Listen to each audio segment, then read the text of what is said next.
ఒకప్పుడు యుద్ధాల్లో ఆయుధాలదే కీలక పాత్ర. డ్రోన్ల ప్రవేశంలో కథన రంగమే మారిపోయింది. ఎన్ని రకాల ఆయుధాలు ఉన్నాయనేది కాదు ముఖ్యం, డ్రోన్లను సమర్థవంతంగా ఉపయోగించి శత్రువును ఎలా దెబ్బతీశాం అనేది ప్రధానం. తాజాగా యుక్రెయిన్ చేపట్టిన ఆపరేషన్ స్పైడర్స్ దెబ్బకు రష్యా బాంబర్ల దళం తుడిచిపెట్టుకుపోయింది. ఆపరేషన్ సింధూర్ తదనంతర ఘర్షణల్లో డ్రోన్లు కీలక పాత్ర పోషించాయి. పశ్చిమాసియాలో ఇజ్రాయెల్, హమాస్ల పోరులోనూ డ్రోన్లే కనిపిస్తున్నాయి. ప్రపంచంలోనే శక్తివంతమైన సైన్యాలు ఉన్న అమెరికా, రష్యా లాంటి దేశాలు ఇప్పుడు డ్రోన్లంటేనే భయపడిపోతున్నాయి. ఒకప్పుడు యుద్ధాలు నేలపై ఇరు దేశాల సైనికుల మధ్య జరిగేవి. కాలక్రమంలో తుపాకులు, ఫిరంగులు, ట్యాంకర్లు, యుద్ధ విమానాలు, క్షిపణులు, యుద్ధ నౌకలు, జలాంతర్గాములు వచ్చి చేరాయి. సాంకేతిక పరిజ్ఞానం అభివృద్ధి చెందిన కొద్దీ యుద్ధరంగం తీరుతెన్నులు మారుతూ వస్తున్నాయి. ఇప్పుడు గగనతలంలోనే దేశాల మధ్య దాడులు జరుగుతున్నాయి. ఇలాంటి యుద్ధాల్లో డ్రోన్ టెక్నాలజీ కీలక పాత్ర పోషిస్తుంది. యుద్ధ విమానాలు మొదలుకొని చిన్నపాటి ఆయుధాల దాకా అన్నింటికీ డ్రోన్లు అతి సమర్థమైన ప్రత్యామ్నాయాలుగా మారుతున్నాయి. డ్రోన్ల రంగప్రవేశంతో యుద్ధాల తీరుతెన్నులే సమూలంగా మారిపోతున్నాయి. శత్రువుల యుద్ధ ట్యాంకర్లు, బంకర్లు, రహస్య స్థావరాలు గుర్తించేందుకు డ్రోన్స్ ఎంతగానో సాయపడతాయి. రాత్రి సమయంలో కూడా నైట్ విజన్ లేదా థర్మల్ కెమెరాస్ సహాయంతో ఇవి పనిచేస్తాయి. వందలు, వేల కిలోమీటర్లు శత్రువులపై దాడి చేసే సామర్థ్యం డ్రోన్లకు ఉంటుంది. ఇప్పుడు చాలా దేశాల్లో యుద్ధ వాతావరణం తలెత్తితే ఈ డ్రోన్ల దాడులనే ఎంచుకుంటున్నాయి. తాజాగా కొత్త తరం డ్రోన్ వార్ఫేర్ కు ఉక్రెయిన్ చేపట్టిన ఆపరేషన్ స్పైడర్స్ వెబ్ పరాకాష్ఠగా నిలిచింది. ఉక్రెయిన్ డ్రోన్ల దాడికి రష్యాలో 41 బాంబర్ విమానాలు ధ్వంసమయ్యాయి. ఆపరేషన్ స్పైడర్ వెబ్ కోసం ఉక్రెయిన్ సూసైడ్ డ్రోన్స్ ని వాడింది. డ్రోన్లు నేరుగా రష్యాలోకి వెళ్లి అక్కడ టార్గెట్లను ధ్వంసం చేశాయి. Ukraine 117 first person view suicide drones ని వాడింది. అయితే ఈ ఆపరేషన్ అంతా రష్యాలోనే జరిగింది. చెక్కతో చేసిన క్యాబిన్లలో ఈ డ్రోన్లను పెట్టి వాటిని పెద్ద పెద్ద ట్రక్కులపై ఉంచి వైమానిక స్థావరాల వద్దకు చేర్చింది. ఆ తర్వాత చెక్క క్యాబిన్ల డోర్లను రిమోట్ సాయంతో తెరిచారు. ఆ తర్వాత డ్రోన్లు గాల్లోకి ఎగిరాయి. వాటిని రష్యాలోనే బాంబర్ విమానాలపైకి మళ్లించి పేల్చేయడంతో రష్యా బాంబర్ విమానాలు కాలిబూడిదయ్యాయి. ఏడాదిన్నరగా ప్రణాళిక వేసి ఉక్రెయిన్ జరిపిన దాడుల్లో రష్యా భారీగానే నష్టపోయింది. రష్యా వైమానిక బలంలో 34% ధ్వంసం చేశామని ఉక్రెయిన్ అధ్యక్షుడు జెలెన్స్కీ చెప్తున్నారు. ఉక్రెయిన్ చేపట్టిన ఆపరేషన్ స్పైడర్స్ వెబ్ రష్యాకి పెద్ద ఎదురుదెబ్బ. ఆ యుద్ధ విమానాల తయారీని రష్యా ఇదివరకే ఆపివేసింది.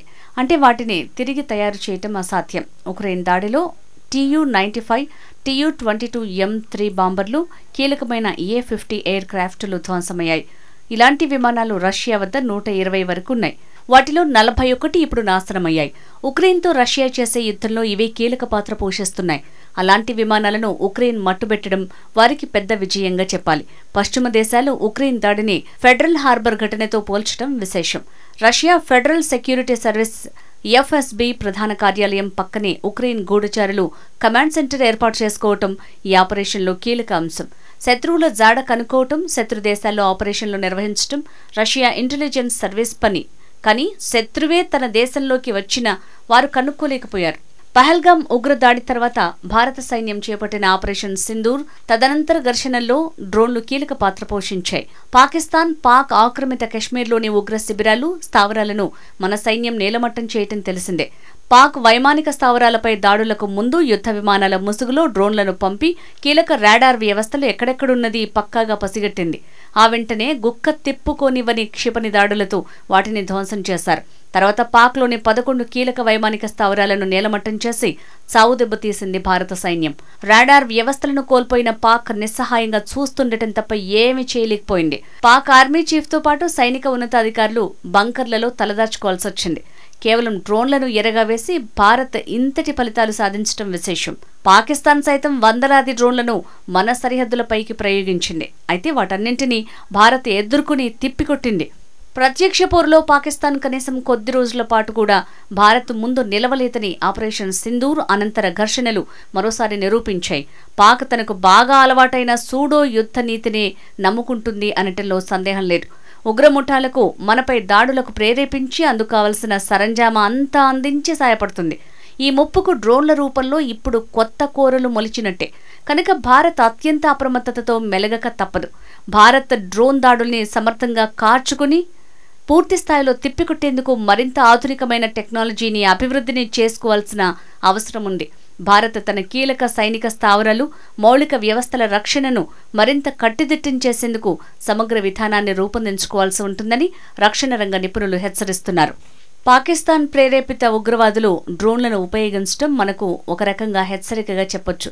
నిఘా నేత్రాలకు చిక్కకుండా డ్రోన్లను కీలక సైనిక స్థావరాలు, పౌర వ్యవస్థల సమీపానికి చేర్చగలిగితే చాలు వాటిపై పెను దాడులకు పాల్పడొచ్చు.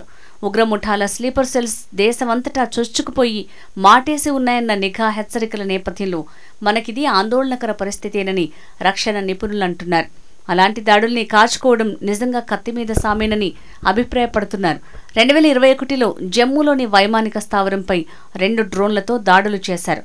వాటి ద్వారా అత్యాధునిక పేలుడు పదార్థాలను ఎయిర్ బేస్ పైకి జారవిడిచారు.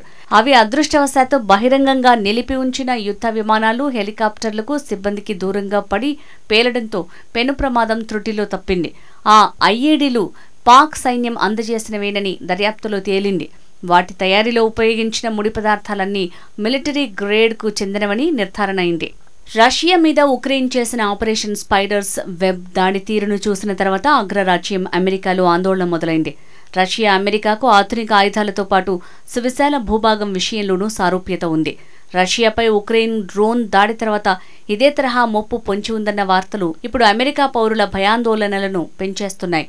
అమెరికా సొంత భూభాగంలోనే కాదు, ప్రపంచవ్యాప్తంగా మిత్రదేశాల పరిధిలోని అమెరికా నేవీ, వైమానిక స్థావరాలపై డ్రోన్ల మెరుపు దాడి తప్పదని విశ్లేషణలు వెలువడుతున్నాయి. రష్యా మాదిరే అమెరికా సైతం బుల్లి డ్రోన్ల దాడుల్ని ముందే పసిగట్టడం చాలా కష్టం. వైమానిక స్థావరాల్లోని బాంబర్ విమానాలు బాగా బలిసిన బాతుల్లా అక్కడే తిష్టవేస్తాయి. వీటిని సులభంగా డ్రోన్లతో నాశనం చేయొచ్చు అని రక్షణ రంగ నిపుణులు చెప్తున్నారు. అమెరికాలో యుద్ధ విమానాలకు రక్షణ కోసం రష్యా చేసుకున్న ఏర్పాటు అంతంత మాత్రమేనని అమెరికా కాంగ్రెషనల్ నివేదికలు చెప్తున్నాయి. యుద్ధ విమానాలు షెల్టర్ల కోసం చైనా 400 వరకు అత్యంత పటిష్టమైన హ్యాంగర్ వంటి నిర్మాణాలను పూర్తి చేసింది. కానీ అమెరికాలో ఇలాంటివి కేవలం 22 ఉన్నాయి. డ్రోన్లు వచ్చి నేరుగా విమానంపైన పడకుండా ఇలాంటి నిర్మాణాలు సమర్థవంతంగా అడ్డుకుంటాయి. తైవాన్ విషయంలో చైనాతో అమెరికా గగనతల యుద్ధానికి దిగితే చైనా డ్రోన్ల ఆధిపత్యం తప్పదని ఓ నివేదిక పేర్కొంది. వ్యూహాత్మక అంతర్జాతీయ అధ్యయనాల కేంద్రం 2023 నివేదిక ప్రకారం చైనా డ్రోన్లు, క్షిపణులు అమెరికా విమానాలు గాల్లోకి లేచేలోపే పార్కింగ్ స్థలాల్లోనే నాశనం చేసి అక్కడే సమాధి చేస్తాయని ఆ నివేదిక సారాంశం. ఇన్నాళ్లు యూఎఫ్ఓలుగా పిలుచుకునే వస్తువులు వాస్తవానికి శత్రు నిఘా డ్రోన్లయ్యుండొచ్చు. ఇన్నాళ్లు వాటిని గుర్తు తెలియని ఎగిరే వస్తువులుగా పొరపడ్డారు. దశాబ్దాలుగా ఈ ఎగిరే వస్తువులు చాలా వరకు అమెరికా వ్యూహాత్మక ప్రదేశాలపైనే చక్కర్లు కొట్టడం ఈ వాదనలకు బలం చేకూరుస్తోంది అని ఆందోళన వ్యక్తం చేస్తున్నారు. డ్రోన్లతో లాభాలు ఎన్నో, నష్టాలు అంతే ఉన్నాయి. లాభాలను గమనిస్తే ప్రమాదకర ప్రాంతాలలో మానవ సైనికులను పంపకుండా డ్రోన్లను వాడటం వల్ల ప్రాణ నష్టం తగ్గుతుంది. జీపీఎస్, ఏఐ విజన్ సిస్టమ్స్ ద్వారా డ్రోన్లు లక్ష్యాన్ని ఖచ్చితంగా గుర్తించి దాడి చేయగలవు. శత్రు కదలికలు, వ్యూహాలను ముందుగానే తెలుసుకోగలవు. తక్కువ ఖర్చుతో డ్రోన్లు తయారు చేయొచ్చు. యుద్ధంతో పాటు బాధితుల కోసం మెడికల్ సపోర్ట్ లేదా సర్వే చేయడానికి కూడా వీటిని వాడొచ్చు. ఇక నష్టాల విషయానికి వస్తే డ్రోన్లు తప్పుగా టార్గెట్ ని గుర్తించడం వల్ల పౌరులు లేదా నిర్దోషులు మృతి చెందే ప్రమాదం ఉంది. ఏఐ డ్రోన్లు హ్యాక్ అయితే అవి శత్రువుల చేతికి చేరి ఆయుధాలుగా మారొచ్చు. తక్కువ ఖర్చుతో చిన్న దేశాలు, ఉగ్రవాద సంస్థలు కూడా డ్రోన్లను ఉపయోగించగలవు. అందుకే ఈ టెక్నాలజీ ఇప్పుడు ప్రమాదకరంగా మారింది.